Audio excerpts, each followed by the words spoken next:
Hello, ladies and gentlemen, and welcome to another episode of Footprints. I'm your host, Anthony Davis, or Mr. Davis. I'm an educator at BHS, and joining me today is going to be an unbelievable roundtable discussion. I'm going to introduce to you, ladies and gentlemen, the BHS Democrats. But before that, I want you to know something. This isn't cable news. This isn't red versus blue. And this definitely isn't adults arguing on social media. What this is about students, young people at Beverly High School who care enough to show up, organize, and ask questions and try to understand the world that they're living in right now.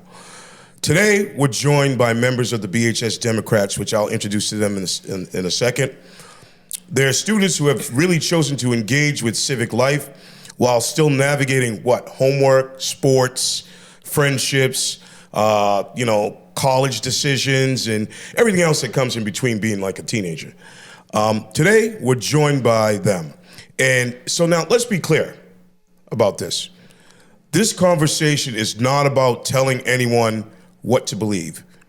It's about understanding why people believe what they do, and then it's about how young people form their own opinions, and it's also about how national issues kind of show up in our local hallways, right? In the hallways of our classes, or our schools. And it's about whether students feel heard in a system they're about to step into as voters eventually. So democracy only works when people sort of participate, and it's even better when people listen, right? So today, we're gonna talk about real world issues, climate, education, maybe some equity and civic stuff. We're going to talk about leadership, and we're going to disagree on some things, I'm sure. And we're going to talk a little bit about social media and mental health and how that all ties into what we're doing. And it also, what it means to stand for something while respecting other people. Like my parents always used to say, if you don't stand for something, you'll fall for anything. I want you to know the future of democracy, ladies and gentlemen, isn't decided in Washington alone.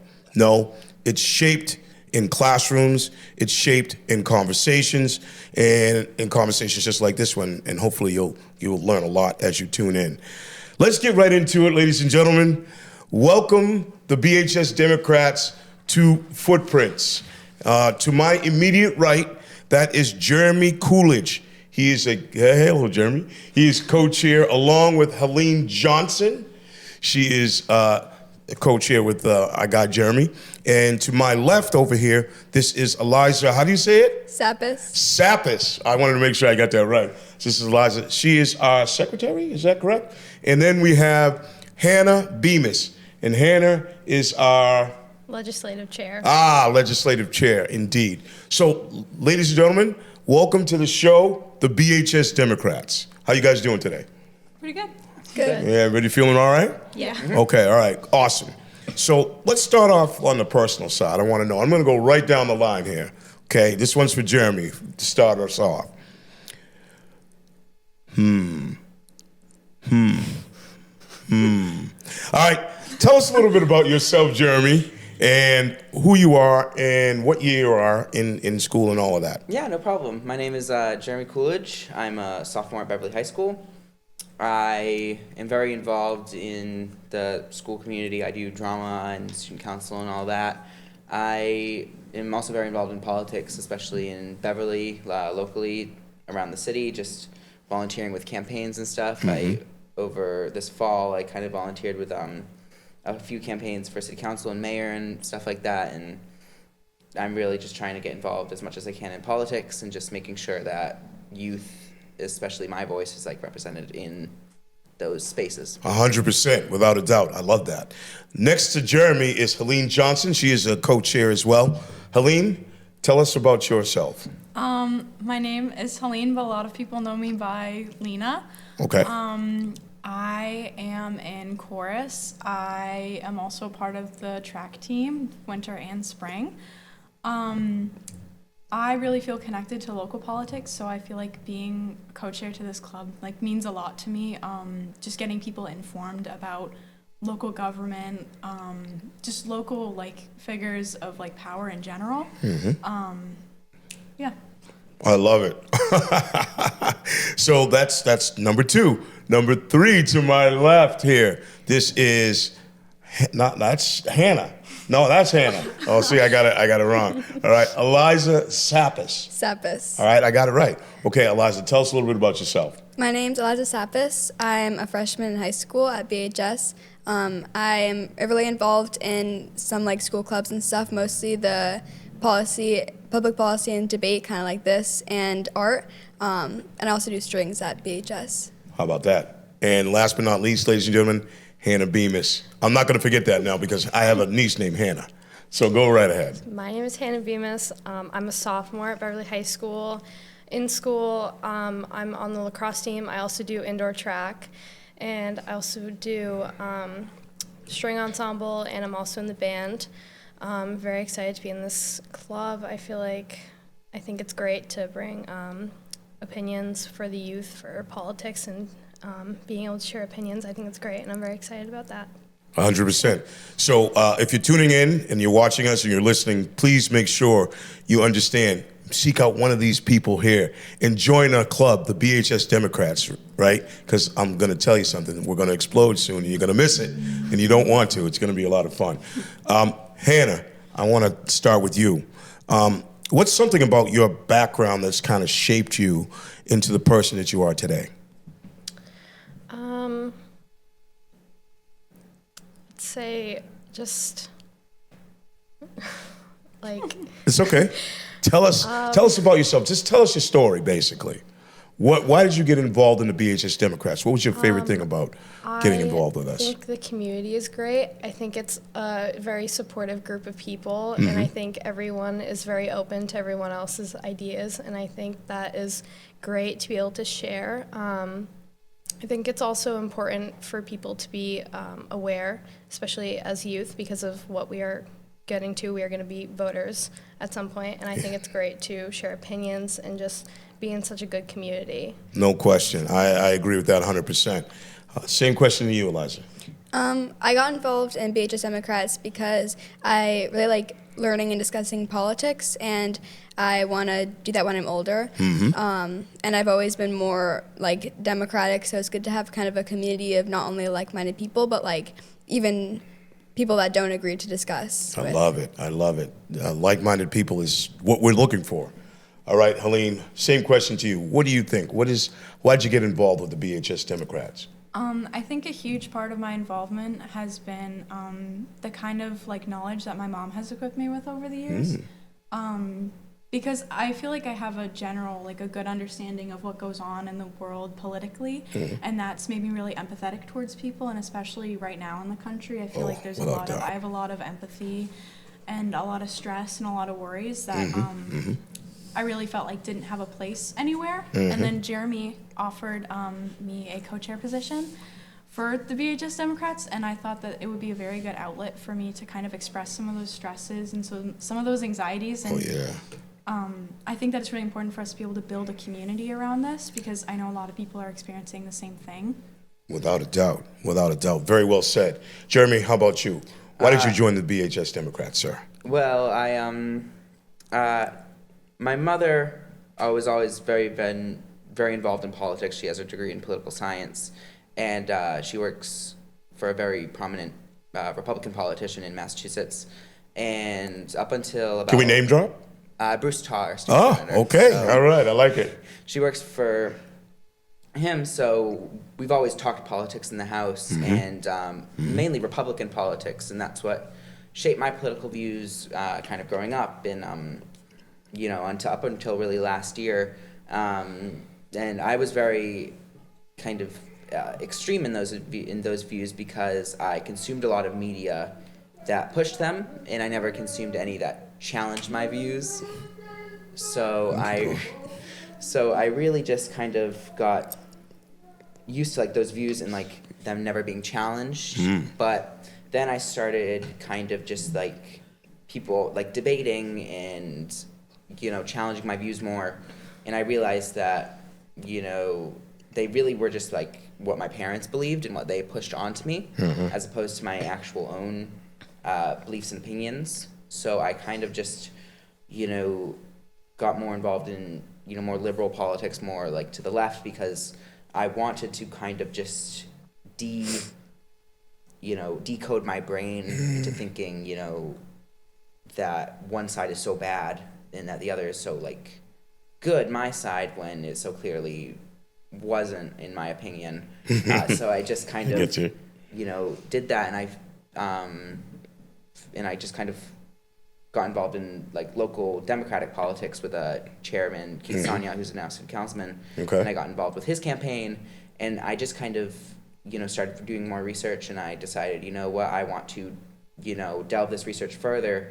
I'm going to form a club, because it might not, it might change my opinions just to hear other people that are more Democratic.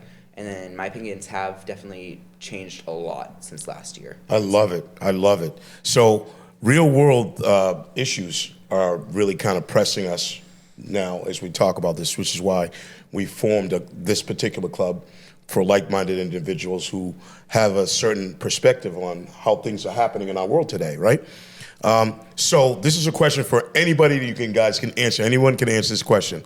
So what real world issue do you think is more urgent to you specifically right now? It could be climate control, it could be gun violence, it could be reproductive rights, it could be education funding, it could be economic inequality, it could be anything. And why do you think that is? Let's talk about a real world issue. Anybody can answer. You can jump up if you want. Hannah, it's you. Eliza, you can answer. Helene, you can answer. Jeremy, you can answer. What do you think? Real world issue. What's most urgent to you at this moment? Go ahead, jump in. For me, it's probably the class disparity and economic inequality. I think that it's insanely bad right now. If anybody has seen their statistics of like the top 1% compared to even the top 10%, and it's like crazy. So that's probably the issue that's most important to me right now. Okay. I mean, I think that's really important to point that out. Nice job.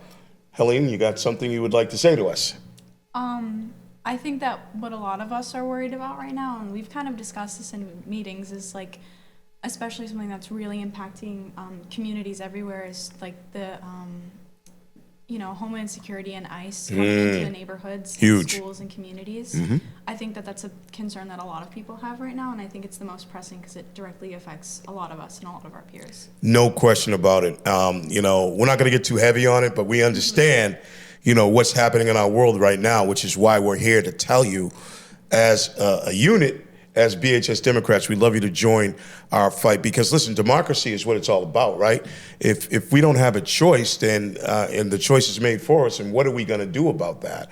We don't have a say, and we need to have a say in what goes on in today's world. This is for anybody as well. Actually, I'm going to talk to Hannah about this one real quick. So how do national politics, or politicians in general, how do their decisions show up every day in Beverly or at BHS? What do you think? I would say just any different decisions can affect anyone, even if it's personal. And I think it definitely will show wherever you are, it affects everyone differently. And then the way that if that affects someone will also affect their peers. No doubt. No doubt. Like, what's an issue here in Beverly that's pressing that might affect you guys as students, even Mr. Davis as an educator? Is there something here pressing in Beverly? Is the mayor doing something that perhaps is pressing that's kind of like, oh, maybe we should call attention to that? I'm just asking. I don't know if it's true. I'm just throwing it out there. I think, like Lena mentioned, ICE is just one big thing that, the mayor put out a statement like last week, I think, and about ICE, and they are in surrounding towns. I don't know. They're probably in Beverly. If not, they are in Beverly. So I think that is just a very pressing issue, because that can affect us as students, because our peers would get taken out of school and taken out of the country, and that's not good. And, it affected you as a teacher, just kind of, seeing that happen. I'm sure that would not be easy. So. Well, it would not be. And I've seen some like clips of it, and it's really disheartening to watch those people being ripped away from their families, right, being tortured and persecuted and all of that stuff. And it's interesting because people say, well, Obama's administration did that. Well, yes, but not like this, not barbaric-wise. He used the what do we have, ladies and gentlemen? We have the Constitution. We used that as a means of actually getting rid of some of those folks that shouldn't have been here in this country. So there's a way to get it done, you know. And some people don't approve of the method. Some people don't really care. What's interesting is I'm glad we have different perspectives on it, but we're all arriving at the same point where it's really not a good thing at all. Like just adding on to that, a significant part of what a lot of my peers, like I've heard them, you know, stress out about is, and comparing it to Obama's administration, is that there's such a lack of transparency in this administration. So you really don't know. You don't know where ICE is. You don't know where, like, what is happening. It feels like most of the time, and it's very, it's stressful, and it's just kind of crazy. I definitely agree. There's a lot of misinformation out there, Helene, right? That's true. I mean, think about social media, right? TikTok. Think about X or Twitter, right? Think about Facebook. Some people will put a post up, and it could be fake news or it could be AI, and people react to it, right? And so that misinformation can lead to people panicking over something that they don't really need to panic over. And that happens quite a bit. And so we're here to tell you, ladies and gentlemen, please make sure you get to the source of the information before you make a snap judgment about anything that's happening in our world today. These guys will tell you it's important to do that. Ladies and gentlemen, if you like our content, please subscribe to BevCam right here on YouTube. Don't forget, we're on Spotify as well as Apple Podcasts. And if you want to come here and tell us your story on Footprints, all right, if you want to do that, please go to www.footprints.com. www.footprints.com, footprintsimpact.com, excuse me. I'll get it right one of these times, right? Tell us your story, fill out the form, and come and we'll talk a little bit about how you are leaving your footprints and who's impacted you as well. Now, let's think about social media as it is, because I brought that up a little bit, right?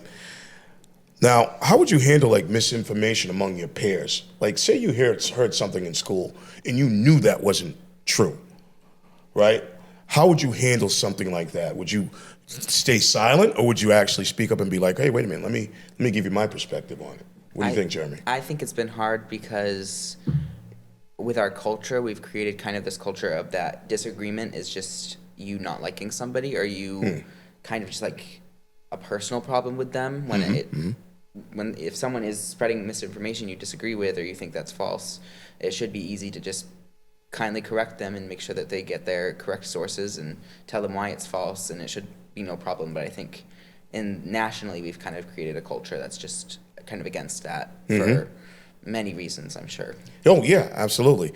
Well, the biggest thing, I think, is there's misconceptions about a lot of things that are happening in the world today. And like I said earlier, please make sure you get the right information, right? Go to the source or figure it out. Don't get some fake news or some AI to tell you exactly what's going on, right? Because I think it's important to be able to get to the heart of the matter. That's a big thing.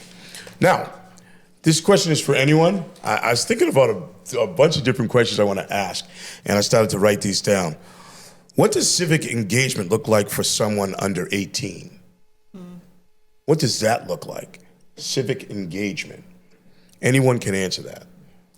Of course, I think that volunteering for any kind of person running for a position, whether that's like congressional or citywide or mayoral, like any kind of volunteering for that is a super easy way to get involved. Volunteering can look like making signs, holding signs, going door knocking. I know that Jeremy's done some door knocking for Keith Sonia. Nice.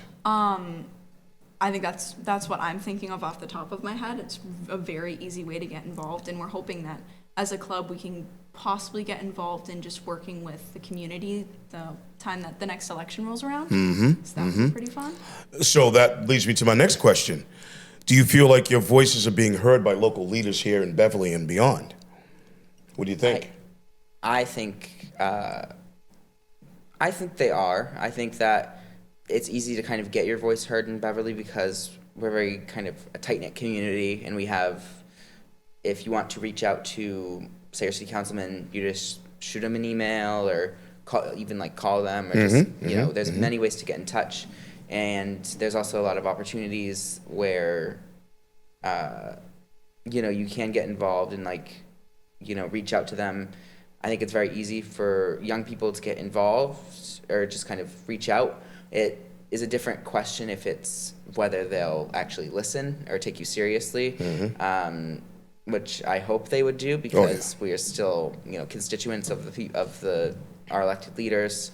But yeah, me and Eliza are part of the Beverly Youth Council, which I created in 2023, and I think that is a very good way to kind of just get involved and make sure we're heard, because that is a just board of 15, I think, or so people, young people under the age of 18, that just get involved and make sure their voice is heard to the mayor's office and the city council. No question. Like that. So that's interesting that you said that, because now that definitely leads me to my next question. Okay, Eliza, if you could sit down with, say, a mayor or a state representative for 10 minutes or so, what would you ask them, or what would you bring up? What issue you think would be pressing? I think I would definitely, like we talked about the immigration rights and ICE previously, I would probably talk to them, and I would ask them, I would urge them to try to push back against that, and push back against kind of the federal push for that, I guess. Okay. But I would also talk to them about so an issue that's really important to me, more specifically to the schools or BHS, is allocation of funds. So I would definitely talk to them about that. I've been thinking about the how much our curriculum is based on laptops and devices, but how they're still $500. So I would definitely talk to them about that. That's something that's really important to me. Yeah, it's a lot. You're right. Same question, Hannah. What do you think? If you could sit down with, say, 10 minutes with the mayor, what would you ask him? I think I would probably go the same route as Eliza, talking about what their plans were for ICE and how they're what they're planning to do to keep the community safe. I think that's the same questions I would ask, especially during this time. Because right now, without a doubt. So one of the biggest things I think, and this is true of probably every district across the United States, is that there are real issues in each district. There are things that are happening to people here in this district that are also happening to people in other districts. So we all have the same concerns. We all want to make sure that we're being taken care of, right, in terms of let's do things the right way. So now, having said that, what do you think? Can students with different political beliefs have productive conversations about it and come to some sort of compromise or understanding? What do you think, Helene? I think absolutely. I've had conversations with people who have political beliefs that really differ from mine, like people who identify themselves as Republican. I think when you really get into some further extremists, people who label themselves as MAGA or things like that, it's a little bit more difficult to have civil conversations. Absolutely. Because there's just so much going on in the world right now. But I think that a huge part of national government moving forward from kind of the extremism that's in our government right now is working together with people who have varying different beliefs from ours, because I feel at the end of the day we all like each other, I want to think that. I know some people don't think that, but as humanity as a whole, we want each other to be all right, and at the end of the day, if that comes as we make some compromises as a society for everyone to live happily and safely, I think that we can do that. I hope that we can do that. I totally agree. I think that if people are willing to listen, and I feel with debate you have to come at it as you're not trying to change someone's mind, you're trying to have them hear your perspective and make sure they understand where you're coming from.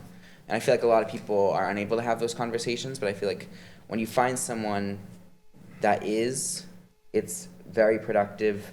I had a friend who told me that he went to a No Kings protest and he met a Trump supporter, and they found a lot of common ground because they were debating on like kind of in a good manner that's not trying to throw insults or anything at another person or anything. And I totally agree that we can have civil conversations as long as both parties, both people are willing to do that.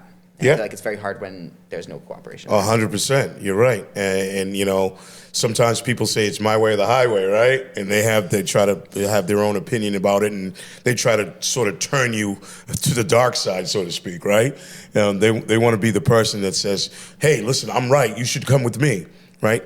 But everybody has their own different perspective on how things happen and how you see things. And that's exactly what you need to have, is a healthy conversation about that, and then come to some understanding as we're doing that. Okay, now, this question is really, really a good one. This could be for you, Jeremy. Is there an issue you wish more students your age were really kind of talking about? I wish students talk more about all issues, really. I think, there's not like one that really comes to mind. Maybe like climate policy, I think, is a really big one that's really going to impact us in a way that we don't even like know, really, and that like it's like such like a pressing issue to us. I also think like AI is a big one. I know Lena agrees, and we've talked about that. Huge. But just like making sure that is under control, and that goes hand in hand with climate policy and stuff. Also, just like I just feel like young people need to get more learned up on these issues and just kind of like do their research, and just I feel like there should be more kind of classes almost at the high school that focus on that and like focus on researching policies, or just like units of a subject. Yeah, for sure. Helpful. So I mean, very well said. I can't say any more about what he just said, and it's very important that we have a class like that, so that it's almost like we need to come to an understanding that the knowledge is out there, and we need to transfer that to our students that are in the hallways so they understand what's going on. Now, this is a tough question, because I'm sure everybody on this panel has taken a stand at some point, right, on a subject, right? Maybe a controversial subject, maybe not. But everyone's taken a stand on it. Now, I want you to think about this for a second. You guys on this panel are now impacting the community of BHS. You're leaving footprints, and the footprints you're leaving are of good ones for kids to follow, right? Now, my question is, what's the hardest lesson you've learned from really speaking up or taking a stand on something? What kind of lesson have you learned from that? Anybody? Go ahead, Helene. I think that what Jeremy was talking about previously is like, and you too, like we're saying, is that you can never really change somebody's like core beliefs. That's something that like, you kind of are raised around, and it just sticks with you even if you want to change that narrative. Like it's hard to shake that. And I think that there are like unrealistic expectations. Like we can't hold everyone to change something that they've believed their whole life. Right. And I think that has upset me before. I feel like if I've been disagreeing with someone about something that I really believe. Yeah. And I think that like I've had to teach myself to be less stubborn when it comes to politics, and that's really hard. Yes, it is. To become kind of more accepting around other people's opinions, because like what I said before, at the end of the day, you have to work around it in order to actually have a productive conversation. So I think I've learned a lot from that. No question. I love it. I love that answer. I'm thinking, because now you guys are who's 16 here? Raise your hand. 16. Anybody 15? All right. So think about this. You guys are 16 and 15 years old. In 3 or 4 years, you're going to be voting, right? You're going to be choosing the leader of this country. Now, are you excited to vote for the candidates that are at large now? Or are you kind of skeptical, or maybe you're thinking, I should probably get involved and make a difference? I'd vote for Jeremy, by the way, for president, just in case anybody wanted to know that. I personally, I'm very excited to vote. I think that it's one of the coolest things you can do is by engaging in democracy. I think that there are definitely, like, if I were to vote today or this year, there are figures that I would vote for. However, it's going to be so different in 4 years. There's going to be new candidates or ones that kind of leave the sphere. But it's something I'm really excited to do. So, let me say this. The political system set up today is kind of like based on old stuff, right? That's happening, right? It's the Democrats, the Republicans, it's the liberals, it's all of that stuff, right? We're into that, right? And there's the people that are independent. So having said all that, do you think the political system is good, or does it need a little bit of revision? What do you think? I think it's one of the most, we have one of the most like outdated political systems in the world, I think, because our representative bodies, we are the second least representative lower chamber in the world, behind India. And that's really a problem, because when you have 435 people representing 300 million people, that is not very representative. No. And it's not representative of the entire nation, and it leads to more division and more just kind of, money in politics, because people are trying to buy these seats because they're so limited. But I feel like if you have more of that, then more of like houses in Congress or seats in Congress, I think it would very much like solve kind of a lot of the political divide, especially the two-party politics, because I hate just having two options. I side more with the Democrats, but I wish I could have feel good like voting for a different party that more aligns with my beliefs, because both parties are very like big tent, and like they cover like a whole wide array of beliefs. But I think that if we have just kind of more representation, then we could have more parties run, and more parties get elected, and we'd be, I think, a much less divisive nation. But I don't think that won't happen unless we have a large support for it. I know where you're going. Like, I feel that for sure. You're right. And I think as you said that, I start to like kind of reassess my own like views, right? Because you're right. Like, I'm not a Republican or a Democrat, actually, either or. There's some things I agree with the Republicans do, and there's some things I agree with that the Democrats do.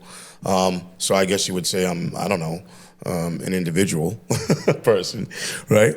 But the thing that I try to do the most with anything is gather all the information in, and then make an informed decision as to what I think, would benefit me in the long run.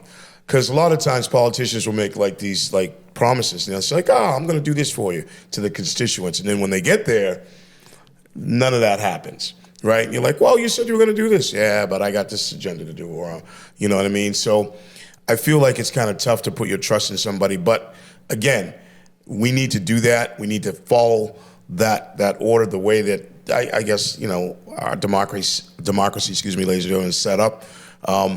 We need to kind of follow that. Now, I will ask this question because I think it's relevant, and I'm going to write down the line. Where do you see yourself in 5 to 10 years from now? Politically speaking. Politically? Yes.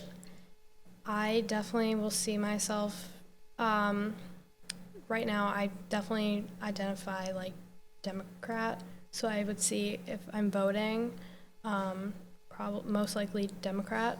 Obviously, it depends on the candidate and what they believe, but most of my beliefs go to Democrat. All right, so ladies and gentlemen, in case you're keeping score, Hannah said she's with the Democrats. All right? I'm sure you're not keeping score. All right, Eliza, what do you think? Well, I do think of the two parties, I align much more with the Democrats. However, and I would probably vote Democrat just because voting third party, like, they get like 5% or 2%. It's unrealistic, and I think it takes away from where your second choice or like. So I think ideally I would be voting independent. I think I'm a little bit even more left than Democrats. Okay. But I like that. Okay. So, Helene, how about you? 5 to 10 years from now, where do you see yourself, politically speaking? I think, like Eliza and Hannah, I have a lot of core beliefs that are very much go with the Democratic Party. I think there are just some glaring differences in the Republican Party that would make it really hard for me to change that decision. Okay. But I don't know who the candidates are going to be in 4 years. I don't know where I'm going to be financially in 4 years. I know that a lot of young people have been kind of flipping the script on, a lot of older people think that most of my generation are woke or they're all pro-Democrat, and it's no, a lot of younger people who support Trump say, or any Republican candidate say, that it's because it's for the economy and it's for financial reasons. And to be honest, I don't know how bad I hope it won't be, but maybe it does change. I don't think so, but Right. I think it does change for people because of those reasons. All right, Jeremy, same question to you. Where do you see yourself in 5, 10 years? Yeah, I see myself in college, and I, just kind of getting involved in, whatever college community I'm in. So, I don't really know where I'm going to go, but just kind of getting involved there and staying involved in campaigns and electing, more progressive leaders, because I always say, there's a lot of, you can't, third parties don't win, but if you can elect people from the inside, so more, progressive-minded people that, share my views and beliefs about all that, stuff, help electing them to, to Congress or whatnot, I think that would be very good. And just kind of, staying involved in voting in, every election I can, and just kind of being very involved still. Being involved. So you're definitely going to continue doing the activism thing in terms of making sure your voice is heard, which is really important. All right. If you have one person doing that, and then you have another person, and you start to lift up every voice, as they say, now you have real power. You have power in numbers, right? And you can really change the world with that type of thinking. I think it's really important to have that vision. So now, having said that, I'm thinking to myself, now, you guys, COVID was a big thing for you guys back in the day, right? And that kind of set you back a little bit, right? And as you now came to the school and now you're kind of getting your feet wet, we have a freshman, sophomores, right? Juniors, right? We're a couple years removed from that. How did that make you feel back then, politically speaking, when COVID first hit and you found out a little bit about what was happening in our world? How did that make you feel? I feel like for me, I was 9, I think, or 8 when COVID first started. So I wasn't at that time really thinking too politically, but it had lasted so many years that by the time it was kind of right in the middle, I was kind of starting to think about it. I think one of the biggest things, or biggest kind of controversial issues, was how the administration was handling it, the Biden administration. 100%. So there was definitely, I feel just what I was seeing on social media and in my community and my the people I talked to, my family. So I was definitely kind of thinking about how it was handled and how it could have been better handled and what they did wrong and right. That's For sure. kind of where I was. Yeah, I agree with that 100%. I mean, sometimes you fumble different things, right? George W. Bush with FEMA in the New Orleans thing. I mean, sometimes they fumble. The government's not really good at responding to a lot of different things. Sometimes they fumble it. And so, us as bystanders, basically innocent bystanders, watching this whole thing happen, we have to live with the consequences and the results of other people. And sometimes that's not a good thing, right? So we make sure we have to pick our leaders very carefully, ladies and gentlemen. Now, what do you guys, this is for everybody, what do you guys hope other students remember about your generation's involvement, say, in just politics or anything in general? What do you hope other students remember? I feel Like, Go ahead, I Hannah. hope people know that you can share your voice even if you're young, because your voice always does matter with politics. And at one point, of course, you're going to have a say. You're going to be able to vote.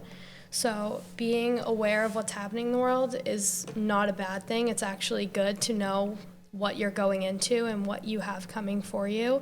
And I just hope that the students coming in just know that they can share their voice, and there'll always be a place where they can share their opinions and find people that are like-minded like them. And it's just important that they're going to have a say one day, and I hope that lasts for all the future students. No doubt. Very well said, Hannah. I mean, I can see this panel of young people behind me are going to make a difference in the world. The footprints they're going to leave behind and leave in going forward are going to be incredible, only because the belief in themselves you can see, and the issues of the day is what really they're very good at navigating and understanding, and also getting across their perspective on those particular issues, right?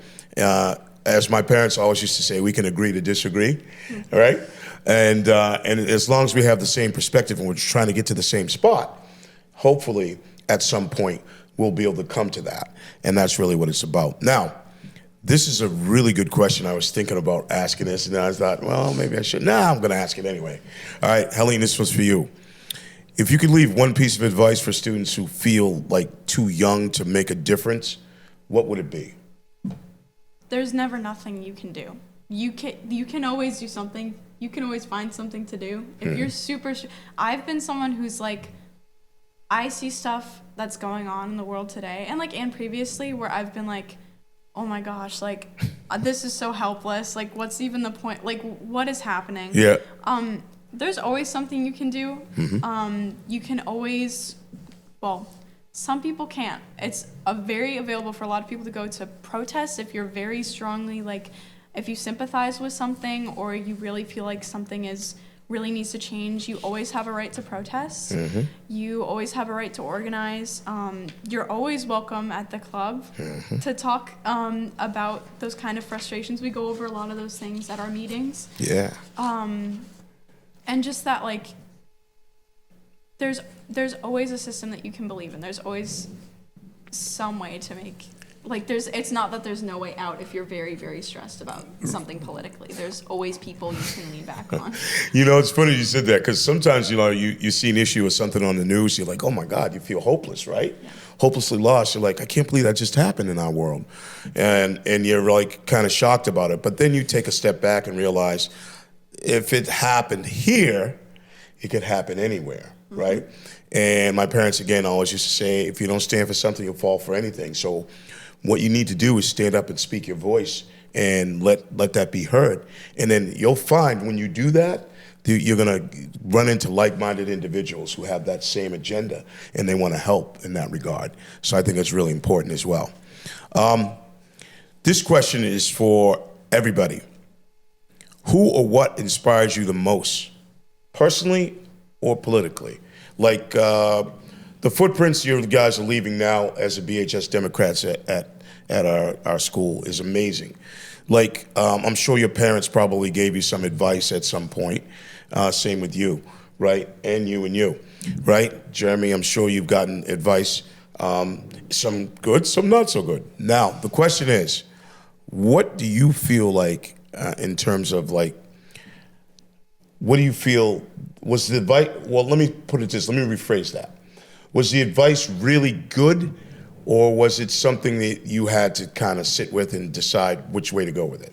I guess I'll say that. I think the advice that my parents gave me politically was something that I kind of had to sit with and think about. But I think other views about the world, my parents both grew up very hardworking. My mother, 25 years as a bartender, and just kind of in various positions with jobs.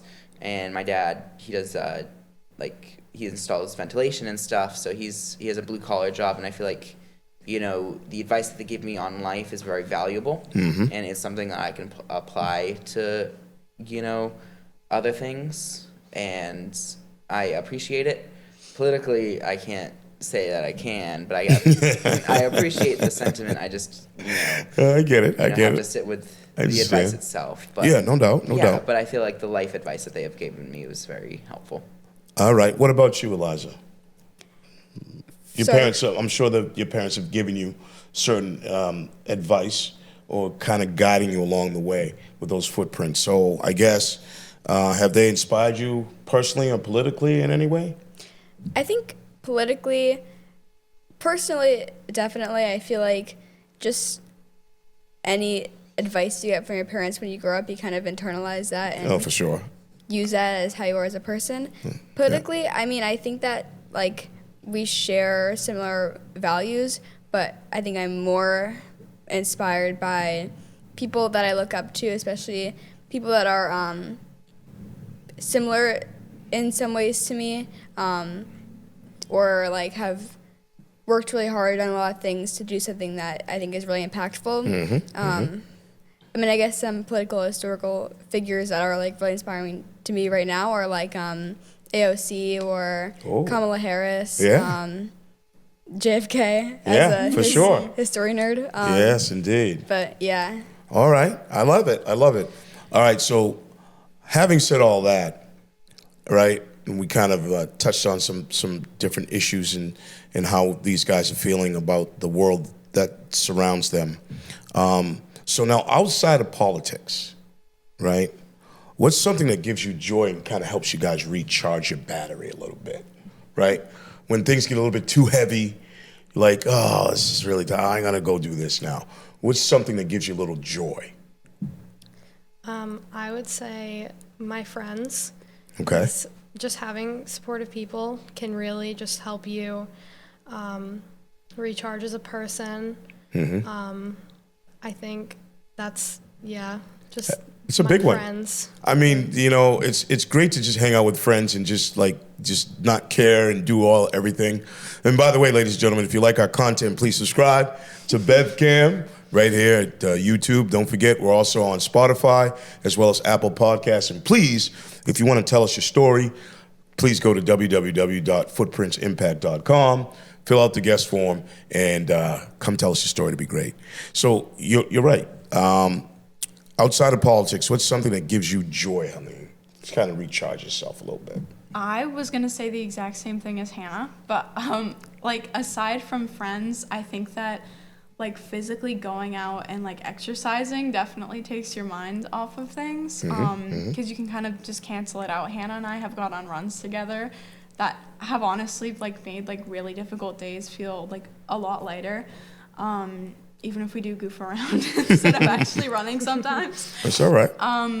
That's good, though. Yeah, I think it's a really good outlet for frustration and just frustration in general, but especially politically, you can... Right. It takes your mind off of the heavy stuff in life, right? Yeah. And that's what I like to do. So I'm a music guy. I DJ, ladies and gentlemen. And so that's one of the biggest things for me. I love doing that, and it kind of takes my mind off of everything. In fact, tomorrow... I'm DJing a little. Tomorrow is Valentine's Day, so I'm going to be DJing something over there, and it's going to be great. I'm going to ask everybody a couple of questions. This one's for Hannah. If you could have dinner with anybody, dead or alive, doesn't matter who it is, famous, non-famous, who would it be and why? I think I would have dinner with Kamala Harris. All right, Kamala Harris. All right. Yeah. Okay, why? Why her? I just look up to her so much, and I would love to get to know her more. Okay. Yeah. All right, Eliza, how about you?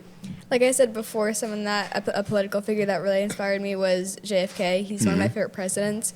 I think that just I admire his foreign policy work and civil rights, and I think he's one of the figures that really got me into politics and stuff. So Nice. I definitely want to talk to him. And JFK, huh? All other right. presidents. That'd be an interesting dinner. That would be all right. Wouldn't mind that one. How about you, Helene? I think probably Ruth Bader Ginsburg. Oh, She's been the very, judge. All right. Yes, she's been very throughout my childhood, I've read books about her, and my mom has educated me a lot on her, and I think she was a very, very interesting and intelligent woman. And Wow. I'd love to get some advice from her All about right. where to go forward in my life. All right, that'd be cool. All right, Jeremy, what about you? Two people really come to mind. One is my favorite president, Jimmy Carter, and I would love to just The peanut sit guy. down with him. Mainly, yeah, I'd love to sit down with him, but mainly, when he was a little younger, a little more, just involved politically, and just kind of pick his brain about different things and what he did to work his way up to president, because he was very involved in local politics, and then he just became president all of a sudden. And I would also love to have dinner with Harvey Milk, Oh. who was That's an interesting who one. was a great political activist for LGBTQ rights Yes, in San Francisco. absolutely. And Oh, my I would love to goodness. just pick his brain about activism and stuff, and just what he did, and he's my personal hero. I love it. I love it. Well, I can tell you right now, ladies and gentlemen, these four folks right here sitting on this particular panel, the BHS Democrats, are really going to make some huge footprints in the world. And we're leaving them right now. If you're listening to this podcast and you're tuning in and you're a like-minded individual and you've heard some of the perspectives of these folks and what they believe in and what they like, please join us. If you're a student at BHS, come join the BHS Democrats. It'll be great to have us and have like-minded individuals come join us. All right, check this out. Lightning round. This is fun, but a little bit revealing. gosh. Lightning round. Here we go. All right, it's going to go right down the line. One issue you'd love to debate anyone on. What would it be? Women's rights. Women's rights. What about you? Foreign policy. Foreign policy. Women's rights, foreign policy. Helene? I would also say women's rights. I would say reproductive rights. Okay. All right, that's cool. Ice. Ice, baby. And not that one, by the way. One leader you admire, past or present? Oh. Past or present? Yep, past or present. A leader you admire. Could be anybody. Can we come back? We'll come back to Hannah. Eliza said JFK. Yeah, I would probably keep that answer. Okay, I like that one. All right, Helene? I was gonna say JFK. Okay. All right, she's going to say JFK. All right, Jeremy? Again, Jimmy Carter or Harvey Milk. Jimmy Carter or Harvey Milk. All right, one leader, past or present, you admire, Hannah. JFK with everyone. She's going to go JFK? All right, I like JFK. He was Right? an asshole. Oh, he was all right. He was indeed. was. He was. All right, one political myth you'd like to bust. A political myth. What do you think? Jeremy? That you have to be an adult to get involved in politics. That is a big one, right? Because you can definitely get involved no matter what your age is. I like that one. All right, how about this? One word that describes this generation, your generation. One word. I would say misinformed. Well, I would say motivated. Motivated is good. Motivated is very good. It's very good. One word to what do you think? One word to describe your generation, Eliza. I would say, there's a word for this that I can't remember. Overwhelmed. Overwhelmed. That's true. That's true because a lot of kids get so much information coming at them, and you don't know what's true and what's not true, right? You don't know what's false or what's, you know what I mean? So you're right. Overwhelmed is a good one. What about you? I would honestly say strong. Strong. I think we've all been through a lot the past. No question growing about up it. around this. I think you got to be strong to get through it. So. Absolutely. You know what? This has been so enlightening for me. I've enjoyed this. Please, ladies and gentlemen, tune in and listen to these folks and join us at the BHS Democrats. That's at Beverly High School. Now, two things I want to ask before we get out of here. Okay? Some students, we didn't really talk a lot about mental health because mental health is a big, big issue, right? Dealing with certain things today, the way the world is, the climate of the world. So if you were dealing with a friend of yours that had a mental health issue, how would you help them? What would be the biggest thing you would do for them? What do you think, Jeremy? Just reassure them that, everything's okay and that, just make sure that they can find the right resources to get help and things. Okay. All right. How about you, Helene? Same thing? I mean, yeah, and if it was a very close friend of mine, I'd kind of try to be a little bit more active in what's going on in their lives. I would try to talk to them more and maybe hang out with them more to kind of distract from that. Okay. All right.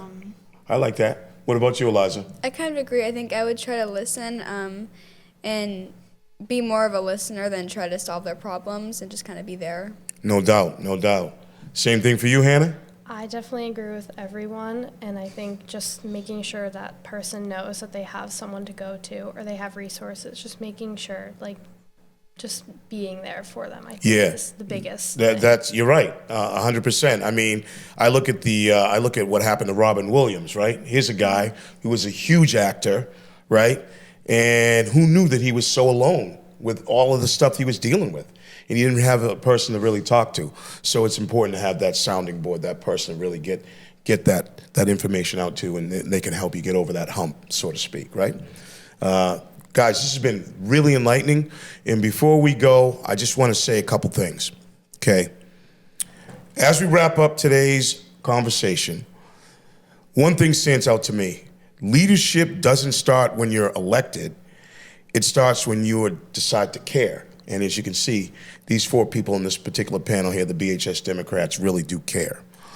These students aren't waiting until they turn 18, ladies and gentlemen. They're not waiting until they have a title or anything like that. They're not waiting for permission. They're engaging now. And whether you agree with them or not, and you have a willingness not to, that's fine. They're stepping into the arena, and that's pure leadership by them. And that's footprints and legacy.